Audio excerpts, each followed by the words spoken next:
Seminario 1 de Jacques Lacan. Los escritos técnicos de Freud. 11. Ideal del yo y yo ideal. Leclerc, quien ha trabajado para nosotros el difícil texto de Introducción al Narcisismo, seguirá aportándonos hoy sus reflexiones e interrogantes. Vuelva usted a la segunda parte e intente hacer muchas citas. 1. Dr. Leclerc. Es este un texto que no puede resumirse. Habrá que citarlo casi íntegramente. La primera parte plantea la distinción fundamental de la libido con argumentos en base a lo que usted construyó sus consideraciones acerca del plasma germinal. En la segunda parte, Freud nos dice que el estudio de las demencias precoces, lo que él llama el grupo de las parafrenias, sigue siendo ciertamente el mejor acceso para el estudio de la psicología del yo. Pero no seguirá examinándolas. Freud nos muestra otras vías capaces de conducir a reflexiones sobre la psicología del yo. Parte de la influencia de las enfermedades orgánicas sobre la distribución libidinal, que puede considerarse como una excelente introducción a la medicina psicosomática. Se refiere a una conversación que tuvo con Ferenczi al respecto y parte de la comprobación que, en el curso de una enfermedad, de un sufrimiento, el enfermo retrae sus cargas libidinales sobre su yo para liberarlas de nuevo tras su curación. Freud piensa que esta es una consideración trivial, pero que sin embargo exige ser examinada. Durante la fase en que retira su carga libidinal de los objetos, la libido y el interés del yo se confunden nuevamente, tienen de nuevo el mismo destino, y es imposible distinguirlos. ¿Conoce usted a Wilhelm Busch? Es un humorista en el que usted debiera inspirarse. Hay una creación suya inolvidable que se llama Baldwin Bahlam, el poeta trabado. El dolor de muelas que sufre interrumpe todos sus ensueños idealistas y platonizantes, así como su inspiración amorosa. Por ese dolor, olvida las cotizaciones de la bolsa, los impuestos, la tabla de multiplicar, etc. Todas las formas habituales del ser pierden súbitamente su atractivo, están anuladas. Y ahora, en el pequeño agujero, la muela habita. El mundo simbólico de las cotizaciones de la bolsa y de la tabla de multiplicar se hallan enteramente cargado en el dolor. Dr. Leclerc. Freud pasa luego a otro punto, el estado de reposo, en el cual también hay una retirada narcisística de las posiciones libidinales. Vuelve luego a la hipocondría, a sus diferencias y puntos en común con la enfermedad orgánica. Llega a la noción de que la diferencia entre ambas, que quizá no tenga ninguna importancia, es la existencia de una lesión orgánica. El estudio de la hipocondría le permite sobre todo precisar que en el hipocondríaco también se producen, sin duda, cambios orgánicos del orden de las perturbaciones vasomotoras, perturbaciones circulatorias, y postula una similitud entre la excitación de una zona cualquiera del cuerpo y la excitación sexual.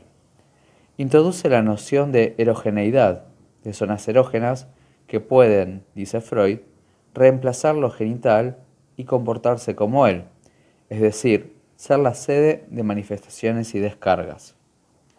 Nos dice que todo cambio de este tipo de erogeneidad en un órgano podría ser paralelo a un cambio de carga libidinal en el yo, lo que vuelve a plantear el problema psicosomático. De todos modos, luego del análisis de la erogeneidad y de las posibilidades de erogeneización de cualquier parte del cuerpo, arriba a la suposición de que la hipocondría podría clasificarse dentro de las neurosis que dependen de la libido del yo, mientras que las demás neurosis actuales dependerían de la libido vegetal.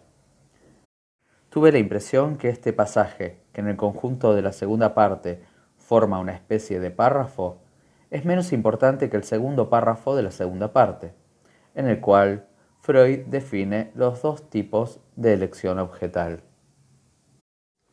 El comentario esencial de Freud es que resulta casi indiferente que una elaboración de la libido, saben lo difícil que es traducir Verarbeitung, y elaboración no es totalmente adecuado, se produzca sobre objetos reales u objetos imaginarios.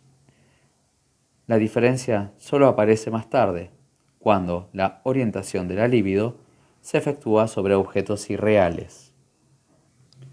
Esto conduce a un ashdown, a embalsar la libido, lo cual nos introduce al carácter imaginario del ego, puesto que se trata de su libido. Omanoní. Esa palabra alemana debe significar construcción de un dique. Parece tener sentido dinámico y significa a la vez elevación del nivel y por consiguiente una energía cada vez mayor de la libido, lo que el inglés expresa bien con el daeming. Daeming up incluso. Freud cita al pasar 4 versos de Enrique Heine en los Schaffungslieder, recopilados generalmente con los Lieder. Es un curioso grupito de 7 poemas, a través de cuya ironía y humor aparecen muchas cosas que conciernen a la psicología de la Bildung.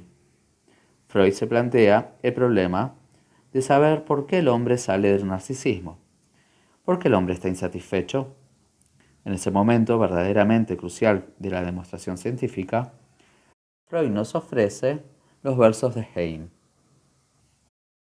Es Dios quien habla y dice: la enfermedad es el fundamento último del conjunto del empuje creador. Creando, me he curado. Dr. Leclerc. Es decir, que ese trabajo interior para el cual son equivalentes los objetos reales y los objetos imaginarios. Freud no dice que son equivalentes. Dice que, en el punto en que estamos de la formación del mundo exterior, es indiferente considerar si es real o imaginario. La diferencia solo aparece después, en el momento en que el embalse produce sus efectos. Dr. Leclerc. Llego pues al segundo subcapítulo de la segunda parte, donde Freud nos dice que otro punto importante en el estudio del narcisismo es el análisis de la diferencia de las modalidades de la vida amorosa en el hombre y en la mujer. Freud llega a distinguir 2 tipos de erección, que podemos traducir como anaclítica y narcisística, y estudia su génesis. Escribe esta frase: el individuo tiene 2 objetos sexuales primitivos, él mismo y la mujer que se ocupa de él. Podremos partir de aquí. Él mismo, o sea, su imagen, está bien claro. Dr. Leclerc. Más adelante, Freud detalla la génesis, la forma misma de esta elección. Comprueba que las primeras satisfacciones sexuales autoeróticas cumplen una función en la conservación de sí. Después comprueba que las pulsiones sexuales se aplican primero a la satisfacción de las pulsiones del yo y que solo más tarde se hacen autónomas.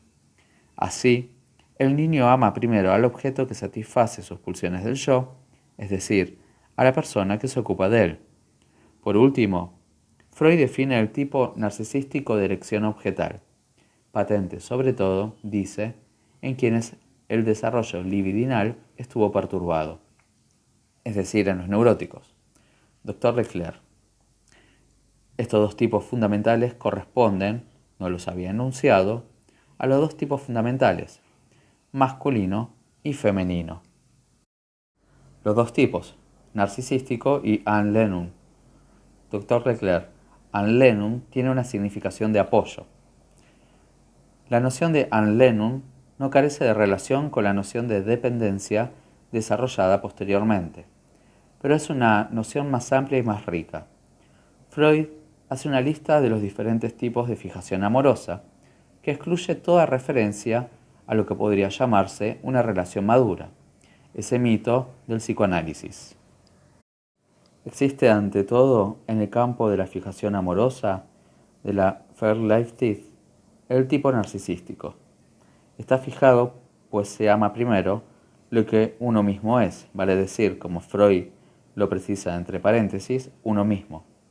Segundo, por lo que uno ha sido. Tercero, lo que uno quisiera ser. Y cuarto, la persona que fue una parte del propio yo. Es el Narcismus typus. El Anlehnungstypus no es menos imaginario, pues está fundado también en una inversión de identificación. El sujeto se ubica entonces en una situación primitiva. Ama a la mujer que alimenta y al hombre que protege. Dr. Leclerc, aquí Freud anticipa cierto número de consideraciones que valen como pruebas indirectas a favor de la concepción del narcisismo primario del niño y que localiza esencialmente, es curioso decirlo, en la manera como los padres ven a su hijo. Se trata aquí de la seducción que ejerce el narcisismo. Freud señala lo fascinante y satisfactorio que es, para todo ser humano, la aprehensión de un ser que presenta las características de ese mundo clausurado, cerrado sobre sí mismo, satisfecho, pleno, que representa el tipo narcisístico. Lo compara con la seducción soberana que ejerce un bello animal. Dr. Leclerc dice, Su Majestad el Niño. El niño es lo que sus padres lo hacen en la medida en que le proyectan el ideal. Freud precisa que dejará de lado los trastornos del narcisismo primario del niño, aunque sea este un tema muy importante, pues se vincula con el complejo de castración. Aprovecha para ubicar más correctamente la noción de protesta viril de Adler, colocándola en su justo lugar, que no es reducido, sin embargo. Dr. Leclerc. Sí, que es muy importante, pero que Freud vincula a los trastornos del narcisismo primario originario. Llegamos a esta importante pregunta. ¿En qué se convierte la libido del yo en el adulto normal? ¿Debemos admitir que está confundida en su totalidad con las cargas objetales? Freud rechaza esta hipótesis y recuerda que la represión existe, en suma, con una función normalizante. Hemos dicho que la represión, dice, y esto es lo esencial de su demostración, parte del yo, con sus exigencias éticas y culturales. Las mismas impresiones, los mismos acontecimientos que le sucedieron a un individuo, los mismos impulsos que una persona deja surgir en ella, o que por lo menos elabora de manera consciente, serán rechazados con indignación por otra persona, o incluso ahogados antes de volverse conscientes. He aquí una diferencia de comportamiento según los individuos, las personas. Freud intenta formular así esta diferencia. Podemos decir que uno de los sujetos ha construido en sí un ideal, con el cual compara su yo actual, mientras que el otro carece de semejante ideal. La formación de un ideal sería, por parte del yo, la condición de la represión. A este yo ideal se consagra el amor ególatra de que en la niñez era objeto el yo verdadero. Y prosigue. No es el yo verdadero, es el yo real, das wirklich Ich. Prosigue el texto. El narcisismo aparece desplazado sobre este nuevo yo ideal adornado, como el infantil, con todas las perfecciones. Como siempre en el terreno de la libido, el hombre se demuestra aquí, una vez más, incapaz de renunciar a una satisfacción ya gozada alguna vez. Freud emplea aquí por primera vez el término yo ideal en la frase. A este yo ideal se consagra el amor ególatra de que en la niñez era objeto del yo verdadero. Pero enseguida dice, no quiere renunciar a la perfección de su niñez. Intenta conquistarla de nuevo bajo la nueva forma de su ideal del yo. Figuran pues aquí las dos expresiones, yo ideal e ideal del yo. Dado el rigor de la escritura de Freud, uno de los enigmas de este texto, que Leclerc ha señalado muy bien, es la coexistencia en el mismo párrafo de los dos términos. Dr. Leclerc, es curioso observar que la palabra forma sustituye a la palabra yo. Perfectamente. Y Freud emplea aquí Ich ideal, que es exactamente simétrico y opuesto a ideal Ich, signo de que Freud designa aquí dos funciones diferentes. ¿Qué quiere decir esto? Trataremos de precisarlo luego. Dr. Leclerc, lo que observo es que en el momento en que Freud sustituye el término yo ideal por ideal del yo, hace preceder ideal del yo por nueva forma. Por supuesto. Dr. Leclerc, La nueva forma de su ideal del yo es lo que él proyecta delante de sí como su ideal. El párrafo siguiente aclara esta dificultad. Por una vez, excepcional en su obra, Freud pone los puntos sobre las íes a propósito de la diferencia entre sublimación e idealización. Continúe. Dr. Leclerc.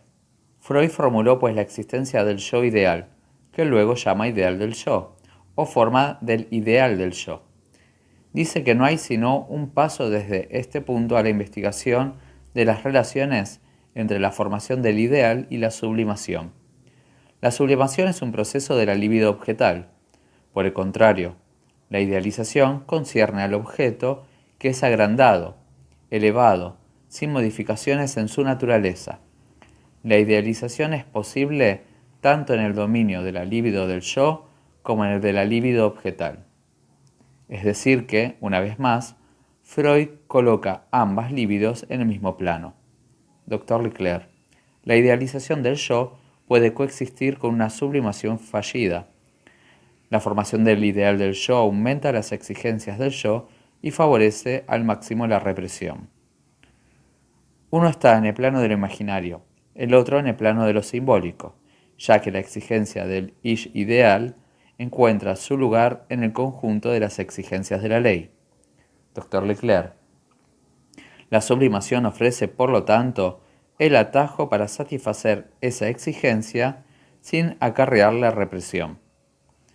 En el caso de la sublimación satisfactoria. Dr. Leclerc. Freud termina el breve párrafo relativo a las relaciones entre el ideal del yo y la sublimación en este punto. No sería de extrañar que encontrásemos una instancia psíquica especial encargada de velar por la satisfacción que se desprende del ideal del yo, y que en cumplimiento de su función vigila de continuo al yo actual. Esta hipótesis de una instancia psíquica especial que cumpliría entonces una función de vigilancia y seguridad nos conducirá más tarde al superyo. Freud apoya su demostración en un ejemplo extraído de la psicosis, el síndrome de influencia, donde dice esa instancia es particularmente visible. Antes de hablar de síndrome de influencia, aclara que si una instancia tal existe, no podemos descubrirla sino superarla como tal. Me parece muy importante que, en esta primera forma de introducir el superyo, Freud diga que esta instancia no existe, que no se la descubrirá, que solo puede suponérsela. Añade que lo que llamamos nuestra conciencia cumple esta función, tiene esta característica.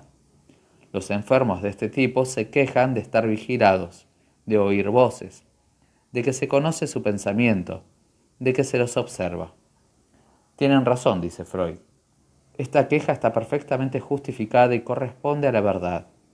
En todos nosotros, y dentro de la vida normal, existe realmente tal poder, que observa, advierte y critica todas nuestras intenciones. Encontramos después. No es ese exactamente el sentido.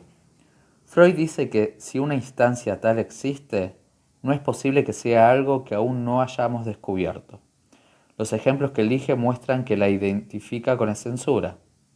Vuelve a encontrar esa instancia en el delirio de influencia, donde se confunde con el que ordena los actos del sujeto. La reconoce luego en lo que se define como el fenómeno funcional de Silberer. Según Silberer, la percepción interna por parte del sujeto de sus propios estados, de sus mecanismos mentales en tantas funciones, en el momento en que se desliza en el sueño, jugaría un rol formador. El sueño daría de esa percepción una transposición simbólica. Entiéndase aquí, simbólico, simplemente en el sentido de representado por imágenes. Veríamos aquí una forma espontánea de desdoblamiento del sujeto. Freud siempre conservó ante esta concepción de Silberer una actitud ambigua, diciendo a la vez que este fenómeno es muy importante y que no obstante es secundario respecto a la manifestación del deseo en el sueño. Quizás esto se deba al hecho, dice en alguna parte, de que su propia naturaleza es tal que este fenómeno no tiene, en sus propios sueños, la importancia que puede tener en los de otra persona. Esta vigilancia del yo que Freud destaca, perpetuamente presente en el sueño, es el guardián del dormir, situado como al margen de la actividad del sueño y muy a menudo listo también él a comentarla. Esta participación residual del yo es, como todas las instancias que Freud presenta aquí con el título de censura, una instancia que habla, es decir, una instancia simbólica.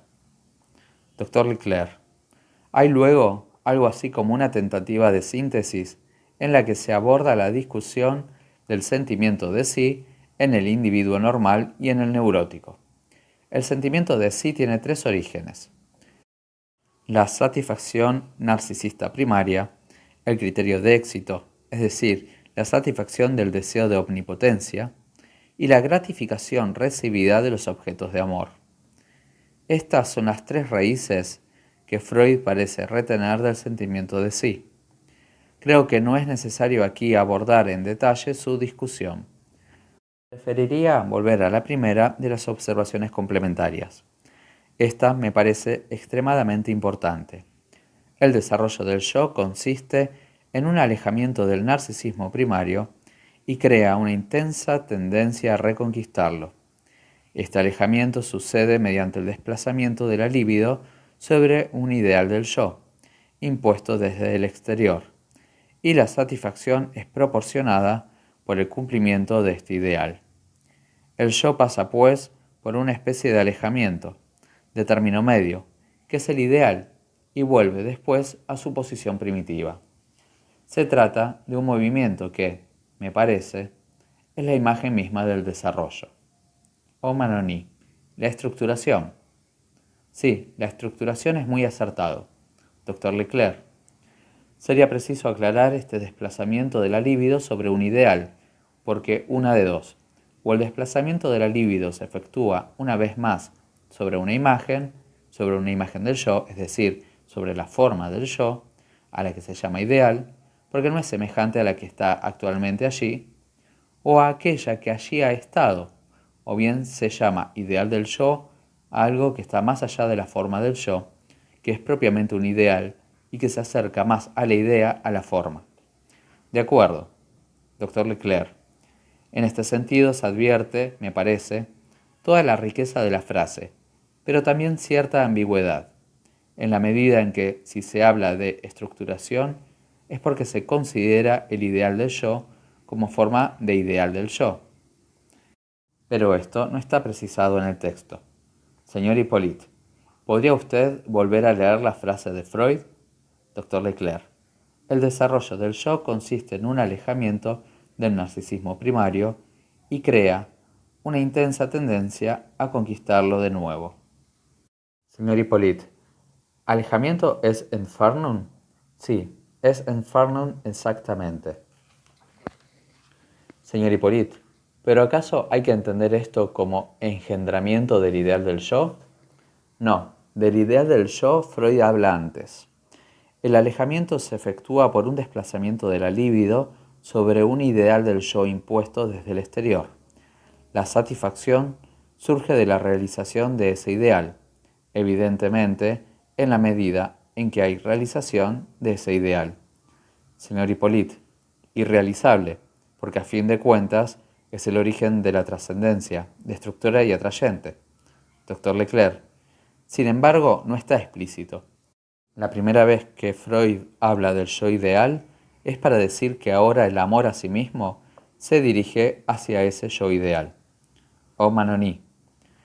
En mi opinión, a menudo se tiene la impresión de que se hablan varias lenguas. Creo que quizás habría que distinguir entre desarrollo de la persona y estructuración del yo.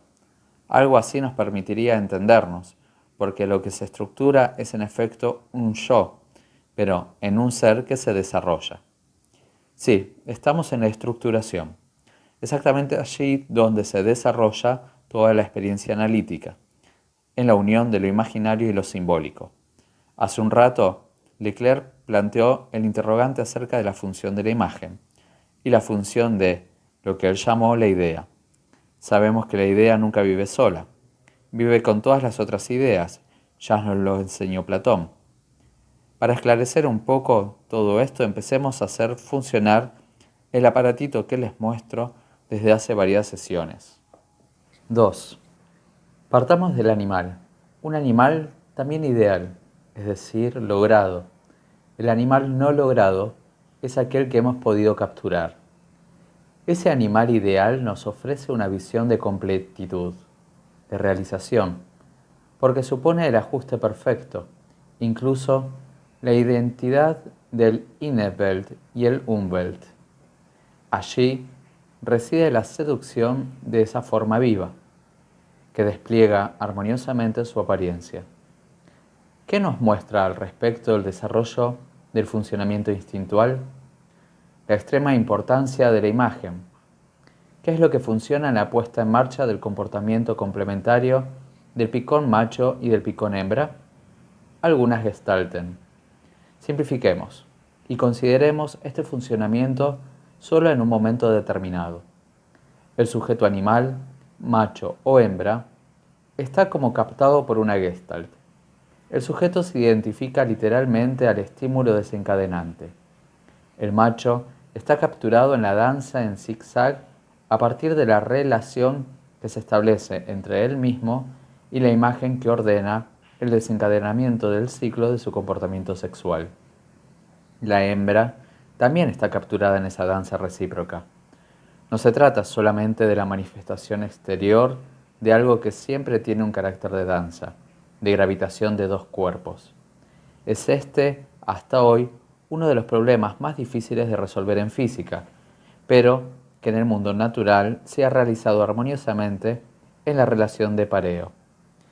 En ese momento, el sujeto es totalmente idéntico a la imagen que dirige el desencadenamiento completo de determinado comportamiento motor, el cual produce y remite al compañero, en determinado estilo, la orden que le hace continuar la otra parte de la danza. La manifestación natural de ese mundo cerrado de dos nos ilustra la conjunción de la libido objetal y la libido narcisística. En efecto, el apego de cada objeto para con el otro está hecho de la fijación narcisística a esa imagen, porque esa imagen, y solo ella, es lo que él esperaba. Tal es el fundamento del hecho que, en el orden de los seres vivos, solo el compañero de la misma especie, nunca se lo destaca suficientemente, puede desencadenar esa forma especial llamada comportamiento sexual, salvo ciertas excepciones que deben situarse en ese margen de error que presentan las manifestaciones de la naturaleza. Digamos que en el mundo animal, todo el ciclo del comportamiento sexual está dominado por lo imaginario. Por otra parte, es en el comportamiento sexual donde se manifiesta la mayor posibilidad de desplazamiento, incluso en el animal. Lo empleamos ya a título experimental cuando le presentamos al animal una trampa, una falsa imagen, un compañero macho que no es más que una sombra provista de sus características principales. En ocasión de las manifestaciones del fenotipo que, en muchas especies, se produce en ese momento biológico que llama al comportamiento sexual, basta presentar esa trampa para desencadenar la conducta sexual. La posibilidad de desplazamiento, la dimensión imaginaria, ilusoria, es esencial a todo lo que pertenece al orden de los comportamientos sexuales. ¿Sucede o no lo mismo en el hombre? Esta imagen podría ser ese ideal Lish del que hablábamos hace un rato. ¿Por qué no? No obstante, no se nos ocurre llamar ideal Ish a esa trampa. ¿Dónde situarlo entonces? Aquí se revelan los méritos de mi aparatito. ¿Cuál es su alcance?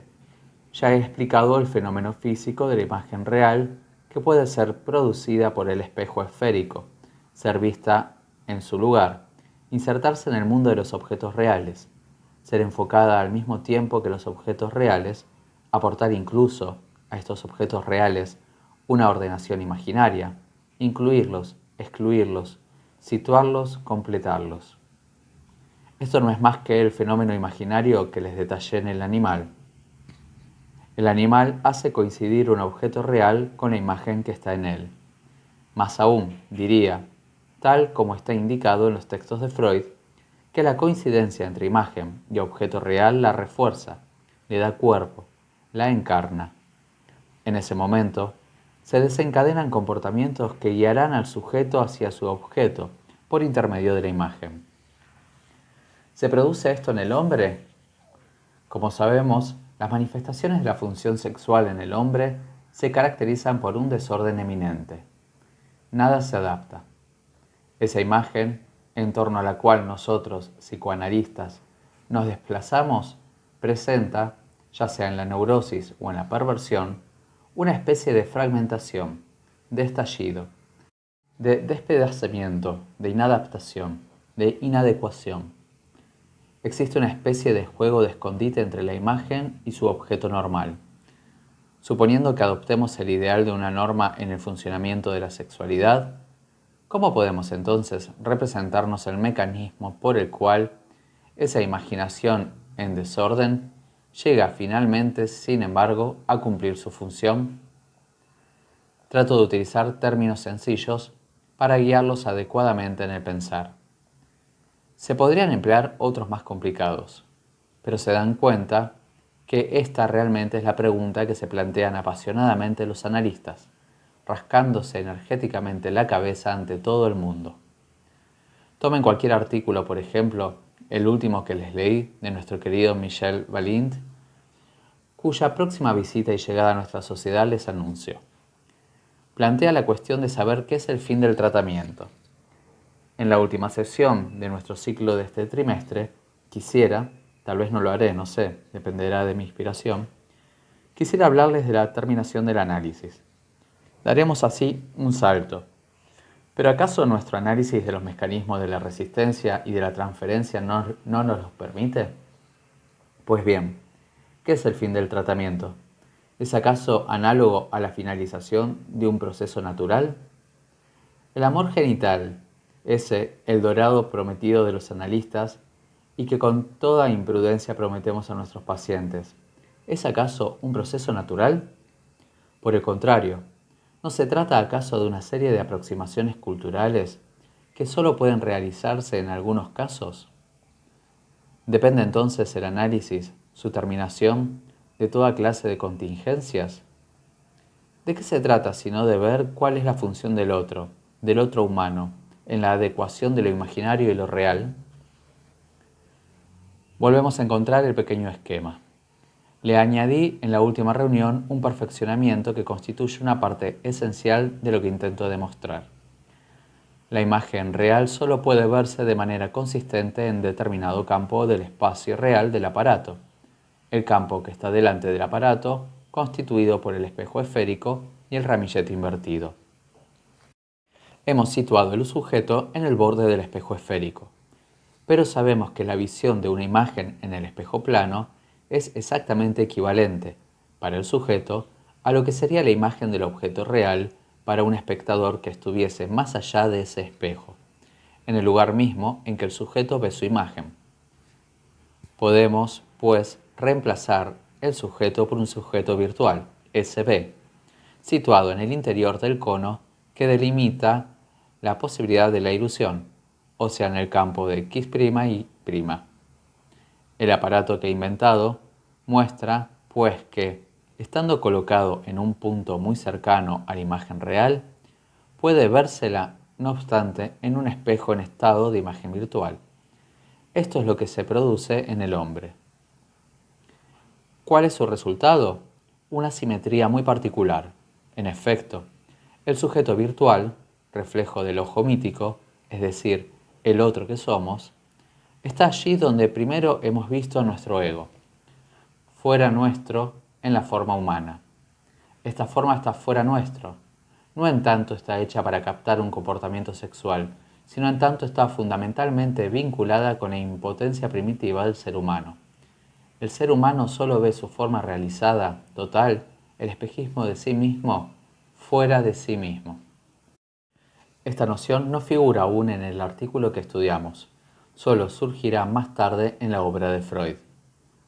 Lo que el sujeto, que sí existe, ve en el espejo es una imagen, nítida o bien fragmentada, inconsistente, incompleta.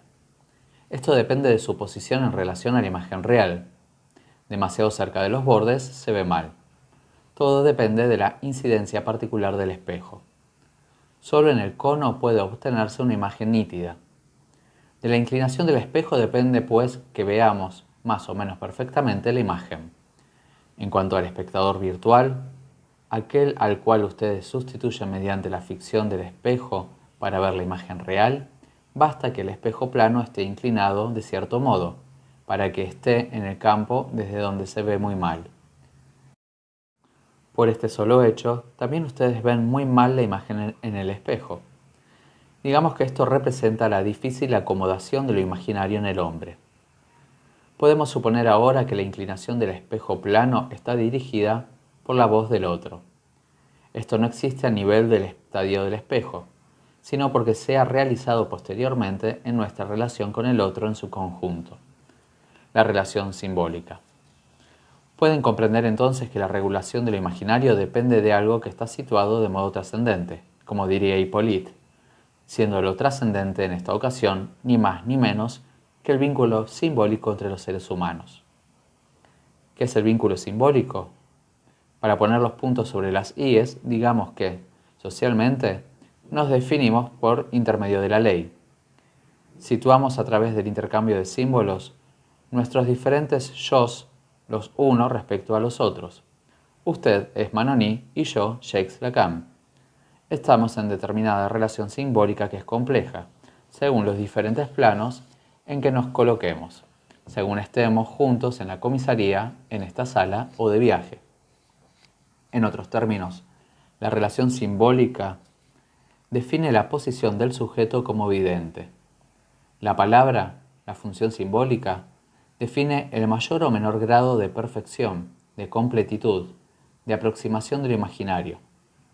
La distinción se efectúa en esta representación entre el ideal ish y el ish ideal, entre yo ideal e ideal del yo.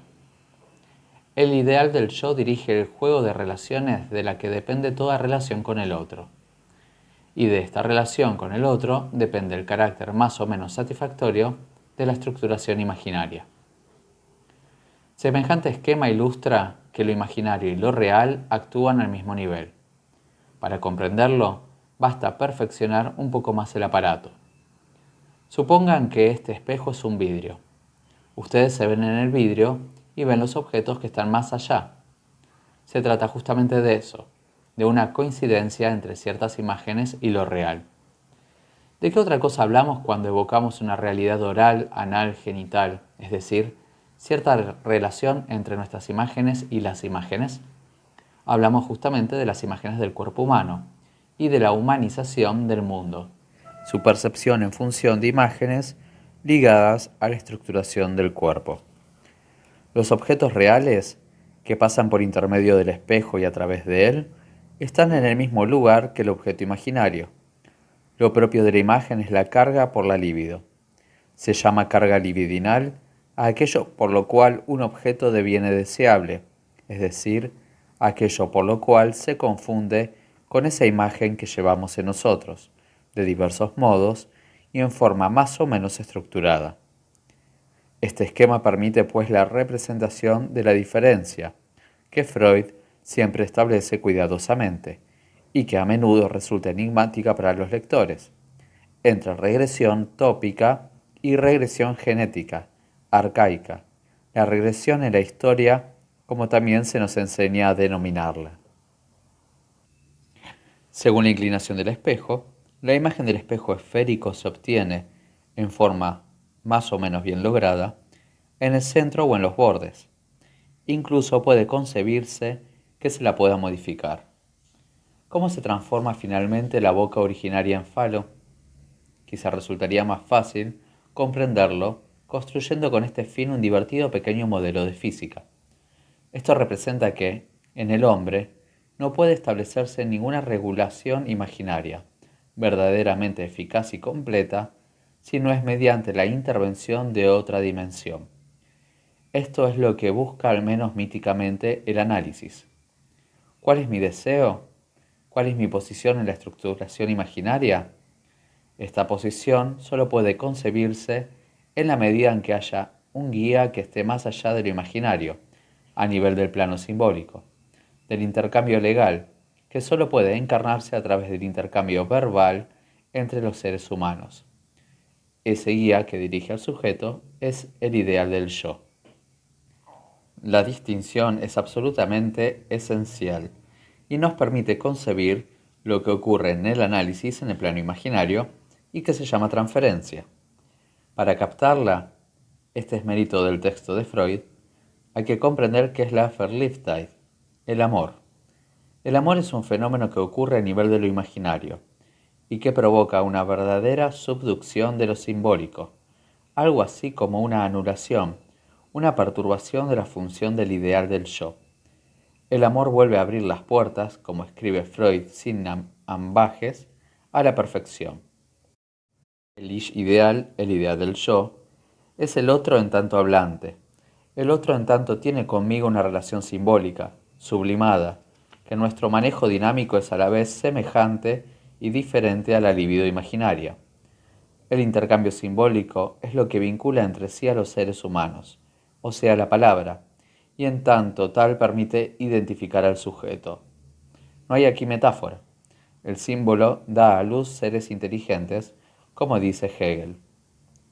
El Ich ideal, en tanto hablante, puede llegar a situarse en el mundo de los objetos a nivel del ideal Ich, o sea, en el nivel donde puede producirse esa captación narcisística con que Freud nos machaca los oídos a lo largo de este texto. Observen que en el momento en que se produce esta confusión, no hay ya ninguna regulación posible del aparato. Dicho de otro modo, cuando se está enamorado, se está loco, como lo expresa el lenguaje popular. Quisiera ilustrar aquí la psicología del flechazo. Recuerden a Werther cuando ve por primera vez a Lode cuidando un niño. Es una imagen perfectamente satisfactoria de un Lenus typus en el plano anaclítico. Esta coincidencia del objeto con la imagen fundamental para el héroe de Goethe desencadena su apego mortal. Habrá que elucidar la próxima vez que ese apego es fundamentalmente mortal. Esto es el amor. En el amor se ama al propio yo realizado a nivel imaginario. Nos matamos intentando resolver este problema. ¿Cómo puede producirse la transferencia en los neuróticos tan trabados en el plano del amor? La producción de la transferencia tiene un carácter absolutamente universal, verdaderamente automático, mientras que las exigencias del amor, por el contrario, son, como todos lo saben, tan específicas. No todos los días encontramos lo que está hecho de tal modo que pueda brindarnos justo la imagen de nuestro deseo. ¿Cómo es posible entonces que en la relación analítica de la transferencia, de igual naturaleza que el amor, Freud lo dice en el texto que dio a examinar a Granov, se produzca incluso antes? ¿Puede decirse que el análisis haya comenzado? Ciertamente, quizá no sea del todo igual antes y durante el análisis. El tiempo pasa, y no quiero retenerlos más allá de las 2:15. Retomaré las cosas en este punto. ¿Cómo la función de la transferencia, desencadenada casi automáticamente en la relación analizado-analista, e incluso antes de que ella haya comenzado con la presencia y la función del análisis, nos permite hacer intervenir la función imaginaria del ideal Ich, 31 de marzo de 1954.